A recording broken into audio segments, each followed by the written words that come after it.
Pension लेने वाले लाभार्थियों के लिए सरकार की तरफ से बड़ी खबर निकल कर आ रही है। अगर आप भी एक पेंशन लाभार्थी हैं और पेंशन का लाभ लेते हैं, तो यह जानकारी आपके लिए है।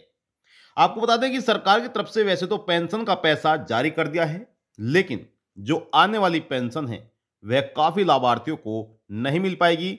इसका ऐलान भी सरकार की तरफ से कर दिया है। हालांकि पहले भी कई बार नोटिफिकेशन जारी किए हैं, जिसमें पेंशन से जुड़े हुए कुछ महत्वपूर्ण कार्य करने के लिए कहा गया है। आपकी जानकारी के लिए बता दें कि सरकार द्वारा जो पेंशन जारी की जाती है, वह अलग अलग विभागों द्वारा जारी होती है। जैसे कि आप यहां पर देख सकते हैं, हम ऑफिशियल वेबसाइट पर हैं और यहां पर 3 प्रकार की पेंशन दी गई है। पहली पेंशन आपकी है वृद्धावस्था पेंशन, दूसरी पेंशन है निराश्रित महिला पेंशन यानी कि विधवा पेंशन, और तीसरी पेंशन आपकी है यहां पर दिव्यांग पेंशन। अब ये 3 प्रकार की पेंशन है और तीनों ही प्रकार की पेंशन अलग अलग विभागों द्वारा जारी की जाती है, जैसे कि आप स्क्रीन पर देख रहे हैं। वृद्धावस्था पेंशन की अगर बात करें तो वृद्धावस्था पेंशन यानी कि जो बुजुर्ग पेंशन है, वह समाज कल्याण विभाग की तरफ से जारी की जाती है।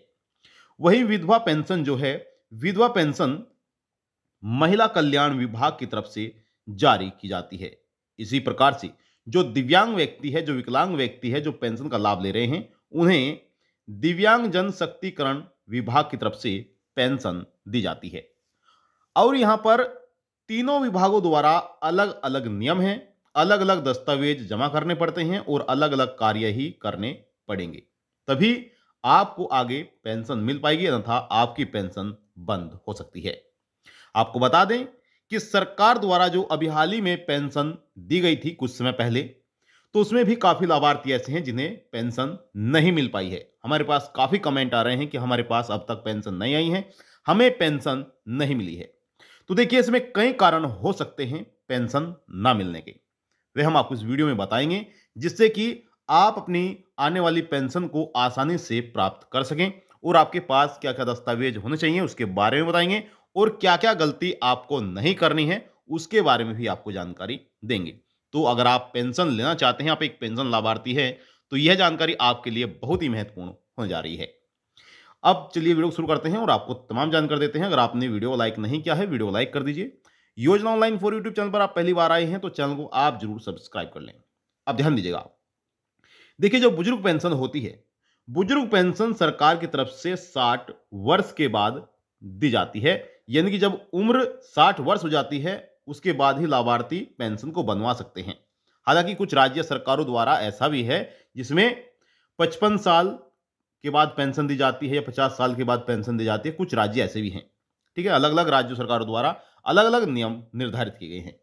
अगर हम यहां पर बात करें विधवा महिला की, तो विधवा पेंशन जो होती है वह 18 साल से अधिक उम्र की बनाई जाती है, जिसमें दोबारा से शादी ना की गई हो।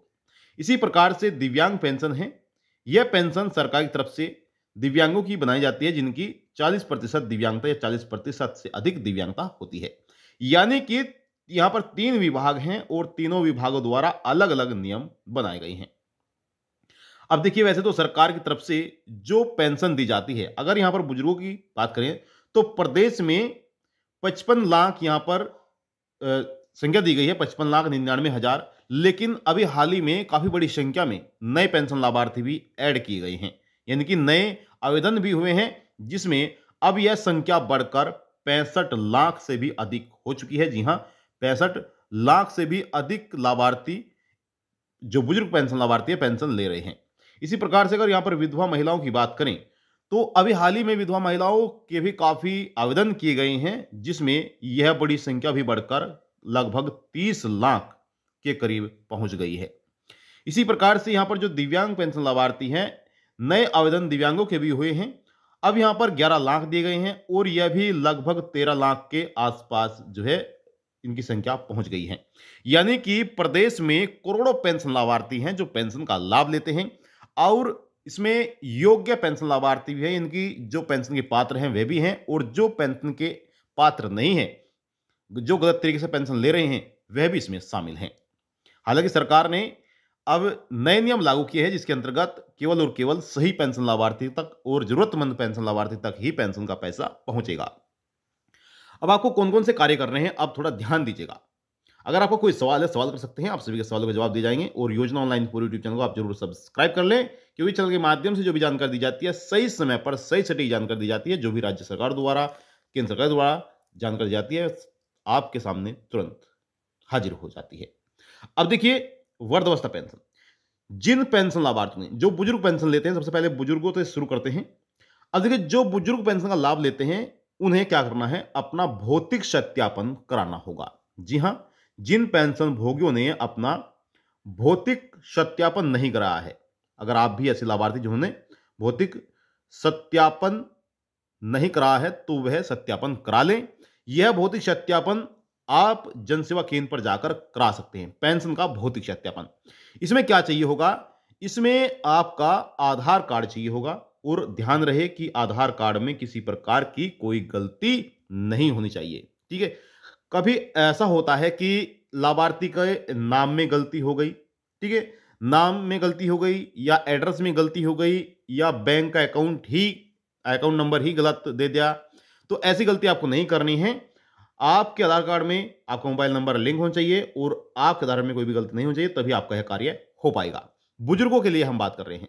साथ ही साथ बुजुर्गों को क्या करना है, जिस बैंक में पेंशन लेते हैं, अगर पेंशन लाभार्थी काफी लंबे समय तक बैंक से लेन देन नहीं करता है, अगर बैंक से लेन देन नहीं किया जा रहा है, तो क्या होता है कि बैंक ऑटोमेटिक उनका खाता बंद कर देता है। अगर कई महीनों से लेन देन नहीं किया है तो बंद हो जाता है। तो इसलिए आपको अपने बैंक खाते की भी केवाईसी करानी होगी।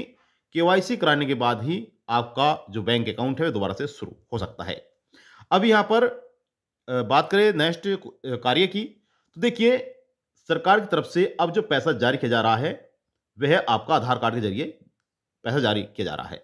तो एनपीसीआई भी आपको करानी होगी। इसके लिए भी आधार कार्ड और पैन कार्ड चाहिए होगा, जिसमें आपको बैंक में जाकर अपना जो फोटो स्टेट है बैंक की, आधार कार्ड की और पैन कार्ड की, बैंक में जाकर जमा कर देने हैं।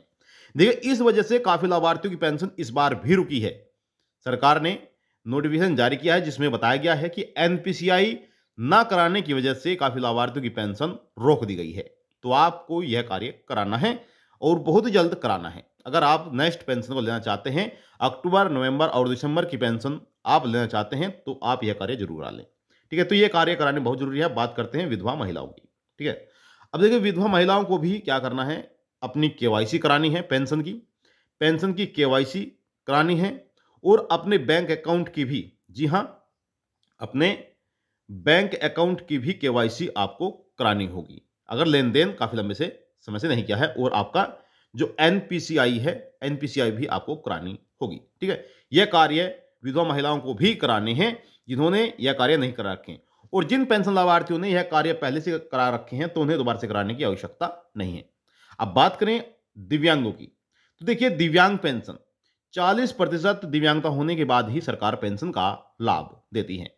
लेकिन सरकार ने कुछ महीने पहले इसमें भी एक नया नियम ऐड किया है, नया नियम लागू किया है, जिसमें दिव्यांगों को अपना राशन कार्ड अनिवार्य किया गया है, कि जो पेंशन लाभार्थी हैं, दिव्यांग हैं, जिनके पास राशन कार्ड नहीं है, वह अपना राशन कार्ड बनवा ले। क्योंकि राशन कार्ड पेंशन में लिंक होगा, तभी दिव्यांगों को पेंशन मिल पाएगी, अन्यथा उनकी जो पेंशन है वह रुक सकती है। तो अगर आप एक दिव्यांग पेंशन लाभार्थी है और आपका राशन कार्ड नहीं है, तो आप अपना राशन कार्ड बनवा लें। इसमें पेंशन लाभार्थियों का ही फायदा है, जो दिव्यांग पेंशन लाभार्थी हैं। देखिए, पहले तो उन्हें सरकार की तरफ से पेंशन दी जाएगी। पेंशन 3,000 रुपये पेंशन सरकार की तरफ से दी जाएगी। ठीक है, इसी प्रकार से अगर लाभार्थी राशन कार्ड बनवाते हैं, तो राशन कार्ड बनवाने से क्या होगा कि लाभार्थी को राशन भी मिलेगा। ठीक है, और राशन यह आपके दिव्यांगता के ऊपर निर्भर करता है। आपका अंत्योदय राशन कार्ड भी बन सकता है। अगर अंत्योदय राशन कार्ड आपका बनता है, तो 35 किलोग्राम राशन आपको मिलेगा, जिसमें चीनी, दाल, नमक, तेल इत्यादि सामग्री भी सरकार की तरफ से दी जाएगी। तो यह महत्वपूर्ण कार्य है सभी पेंशन लाभार्थियों के लिए। हम आपको इसलिए बता रहे हैं क्योंकि काफी कमेंट हमारे पास आ रहे थे कि हमारे पास पेंशन नहीं आई है, हमें पेंशन नहीं मिली है। तो देखिए, काफी लाभार्थियों के कारण हो सकते हैं पेंशन ना मिलने के, और जिन लोगों को पेंशन नहीं मिली है, वे जनसेवा केंद्र पर जाकर अपनी पेंशन को एक बार चेक जरूर करेगा, उसमें क्या गलती है, क्या वजह है पेंशन रुकने की, क्यों पेंशन नहीं आई है, ताकि आपकी जो पेंशन है वह आपको मिल सके, आप तक आने वाली पेंशन पहुंच सके, क्योंकि ये आपका हक है। आपके लिए ही सरकार की तरफ से यह पेंशन योजना चलाई गई है और अगर आप ही इन पेंशन से वंचित रहने लगे तो फिर पेंशन का कोई फायदा नहीं है। तो इसलिए आपको यह कार्य जरूर कराने हैं। अगर दोबारा से यानी कि अगर आपने पहले से कार्य कर रखे हैं तो दोबारा से कराने की आवश्यकता नहीं है। तो ये थी आपके लिए महत्वपूर्ण जानकारी। आई होप आपको जानकारी चली होगी। कोई भी आपका सवाल है, सवाल कर सकते हैं, आपके हर सवाल का जवाब दिया जाएगा। अब देखिए, हम जो जानकारी देते हैं, चाहे आपका कोई सा भी राज्य हो, उत्तर प्रदेश हो, हरियाणा हो, पंजाब हो, बिहार हो, राजस्थान हो, गुजरात हो, कोई सा भी राज्य क्यों ना हो, हम आपको हर राज्य की जानकारी योजना ऑनलाइन फॉर यूट्यूब चैनल के माध्यम से देते हैं। चाहे राज्य में कोई सी भी योजना चलाई गई हो, चाहे इन्वेस्टमेंट की हो या फिर अदर जानकारी हो, हम आपको सही समय पर सही जानकारी इस चैनल के माध्यम से देते हैं। तो आप योजना ऑनलाइन फॉर यूट्यूब चैनल को जरूर सब्सक्राइब कर लीजिएगा, बेल आइकन को ऑल पर सिलेक्ट कर लीजिएगा ताकि आने वाले नोटिफिकेशंस आपको मिल सके और आप सबसे पहले जानकारी को प्राप्त कर सकें। तो मिलते हैं आपको नेक्स्ट वीडियो में नई जानकारी के साथ। इस वीडियो को लाइक करेगा, ज़्यादा से ज़्यादा शेयर करेगा। मिलते हैं आपको नेक्स्ट वीडियो में, तब तक के लिए जय हिंद, जय भारत। अंत तक वीडियो देखने के लिए धन्यवाद।